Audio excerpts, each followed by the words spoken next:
Hello, I'm John Madsen and this is Building a Web Crawler, Episode 6. In this episode, we'll be implementing the hasher class we created in the last episode. This will affect the domain and anchor classes and the unit tests. We'll expand our business objects layer by one more class for common functions. We'll add a getTimestamp method so that we can get the current date and time to use in our other business objects. We'll also add abbreviated constructors for the domain and anchor classes that just need the URL. From there, all the other class properties will be set automatically. Create a new constructor for the domain class. This constructor will have a single string parameter named domain URL. When the constructor is called upon object initialization, this constructor will set the private domain hash field by calling our hasher.toSHA256 method. Now, add a new Java class to our business objects. Name the class Common, as it will contain commonly used functions across our web crawling system. Add a public static class called getTimestamp. This method will have a return type of timestamp and take no parameters. This method is static because it isn't modifying data of other objects and doesn't do anything special when it's created, so we don't need to create an instance of this object and it doesn't need a constructor. We'll use the date class in the java.util package to get the current date and time, then convert it to a timestamp by parsing it with the timestamp method. Now, modify constructors for the domain class to set private, created, and modified class fields upon construction. Also, set the default value of true for the private class field named isActive. We want this to be active by default.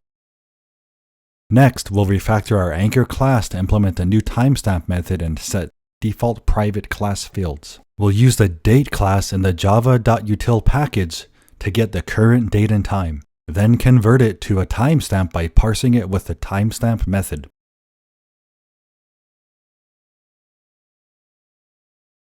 Modify constructors for the domain class to set private, created, and modified class fields upon construction.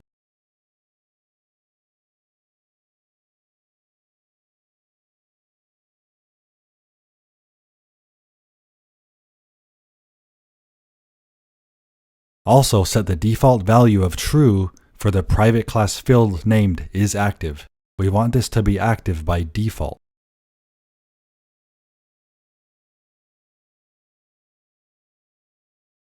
Now we'll update the webpage class to use the hasher method. Update the webpage constructor to set the webpage hash. We'll call the static hasher method to hash the anchor.anchor URL property. This will create a unique hash for the web page that matches the anchor URL hash. This also sets a limitation for only a single web page to exist in the database. To support multiple versions of a web page, we can add a timestamp instead.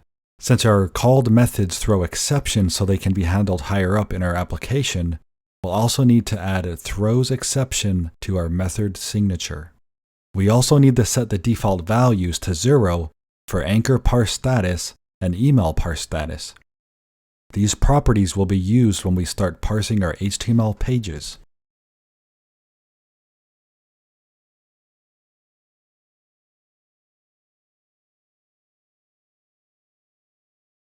Add an assertion to test that the anchor hash has been created upon object construction.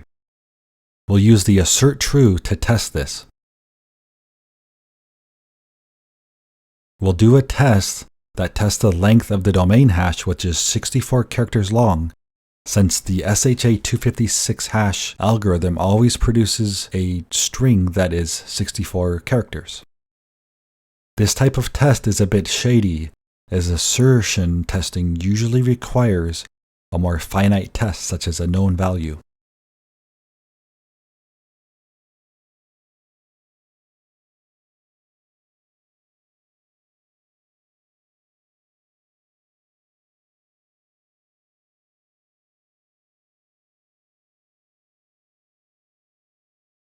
For the test message, put in the specific calling method we are testing so we can see the exact method that is failing in the case of a test failure.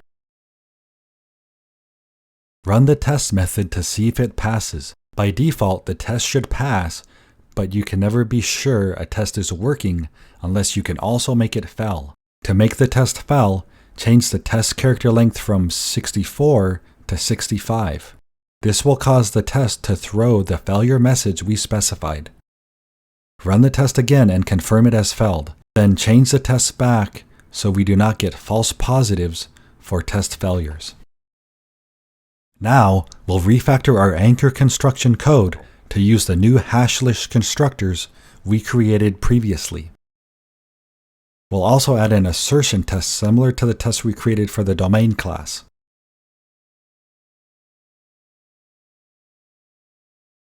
Refactor this copied code so it applies to the anchor object. We don't need to modify the webpage class, so we'll leave that alone for now. In this episode, we implemented the hasher class we created in the last episode. We added a new constructor for our domain class that just takes a URL, then computes the domain hash and timestamps within the constructor. We did the same for our anchor class. In the next episode, we'll continue to build out our web crawler framework. We'll add support to the webpage class to parse anchors from the HTML using JSoup, and add a unit test to test the new functionality. In about 2 more episodes, we're going to get into the data access part. It's going to get interesting. We're going to be downloading web pages, saving HTML, parsing out anchors from the saved HTML in the database, and then getting more anchors to crawl. We'll also be working with some compression utilities to save space in the database. Essentially, we'll be compressing the page HTML. So it takes about 1/10 or less of the size it normally would in the database. If you're watching this, you like it, make sure you like the video and subscribe. This is how I know people are watching and enjoying these things, and I can continue to make more.